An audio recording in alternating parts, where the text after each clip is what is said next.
Hello everyone, कसे आहात तुम्ही सगळे? आय होप की तुम्ही स्वस्त आहात, मस्त आहात.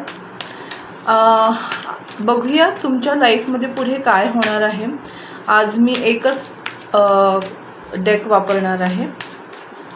मी खूप वेळा व्हिडिओ शूट्स केलेत पण अपलोडच नाही केले आणि नंतर मग ते डिलीट केले. सो कदाचित मला असं वाटते की तुमच्यासाठी काहीतरी वेगळं असावं प्लॅनिंग देवाचं. सो बघूया तुमच्या लाईफमध्ये आता पुढे काय होऊ शकतं काय होऊ शकतं बघूया आपण. वो कार्ड ऐसे फ्लिप होकर गिरा है, असं फ्लिप होऊन पडलंय ना, जजमेंट. मला असं वाटतंय तुमच्या लाईफमध्ये ना तुम्ही अशा मुकामवर आहात जिथे तुमची एक प्रार्थना जी आहे ती कबूल होणार आहे. म्हणजेच तुमची एखादी विश जी आहे ती फुलफिल होताना मला दिसत आहे. त्याचबरोबर कोणता फैसला जो असेल कोर्ट कचेरीचा तो तुमच्या फेवरमध्ये होताना दिसतोय. तुम्ही एखादी गोष्ट देवाकडे मागितली असेल तर ती गोष्ट तुम्हाला मिळण्याचा टाईम आलेला आहे.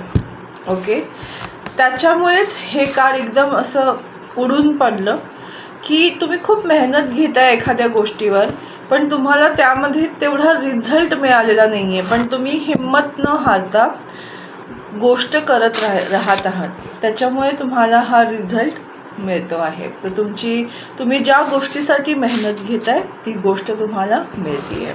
बिकॉज सगळ्यात पहिलं कार्ड बघितलं मी तर एस ऑफ वॉन्ड्स, म्हणजेच तुमच्या लाईफमध्ये तुम्हाला सक्सेस मिळतोय, न्यू बिगिनिंग होती आहे आणि त्याचबरोबर देवाकडनं ब्लेसिंग्स म्हणजे आशीर्वाद मिळतोय की तुम्ही तथास्तु बोलतो ना देव, की आपण बोलतो मला हे पाहिजे देवा, जसं आपण इकडं मागणी करतोय की मला प्लीज घर हवं आहे नवीन, मला प्लीज कार हवी आहे, आणि देव बोलतोय तथास्तु, हे घे. आणि हे सगळं तुम्ही तुमच्या मेहनतीने करून आणलेलं आहे किंवा योग जुळवून आणलेला आहे. ओके, सो थँकफुल राहा. कुठल्या प्रकारचं बर्डन असेल, त्रास असेल, टेन्शन असेल तर तुमच्या लाईफमधनं आता जात आहे. घरात रिलेटेड काही प्रॉब्लेम असेल तर तो मला सॉल्व्ह होताना दिसतो आहे. टेन्शन कमी होत आहे. येस, दी एम्परर.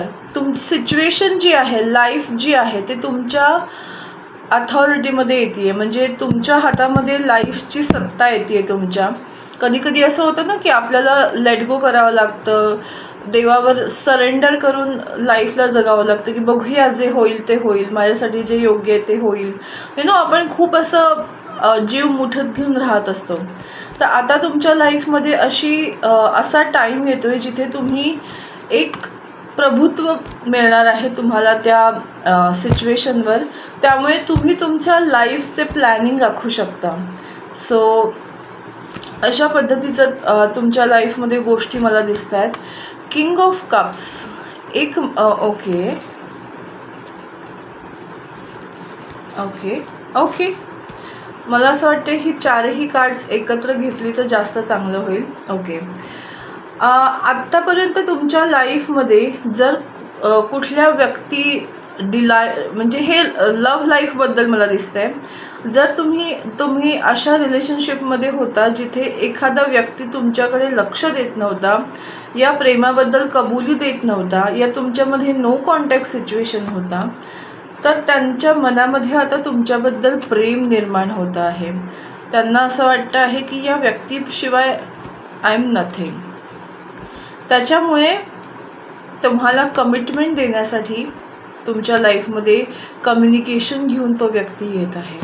मग ती लेडीज असो, जेंट्स असो, according to your person gender. तो जेंडर महत्त्वाचं नाही आहे, इथे महत्त्वाची आहे एनर्जी, की तुमच्या लव्ह लाईफमध्ये न्यू बिगिनिंग होताना मला दिसते आणि करिअरमध्ये न्यू अपॉर्च्युनिटी मिळताना दिसते. तुमचं टेन्शन कमी होतं आहे आणि सिच्युएशन तुमच्या अधीन होते आहे. तुम्ही तुमच्या लाईफवर प्रभुत्व मिळवत आहात आणि तुमची कोणती तरी एक विश जी आहे ती कंप्लीट होते आहे.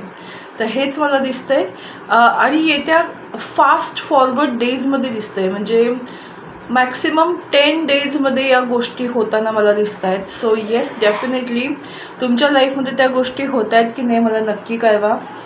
आणि परत भेटूया याच चॅनलवर. तुम्ही माझ्या व्हिडिओला लाईक करा, शेअर करा, सबस्क्राईब करा, नोटिफिकेशन बेल आयकनला प्रेस करा.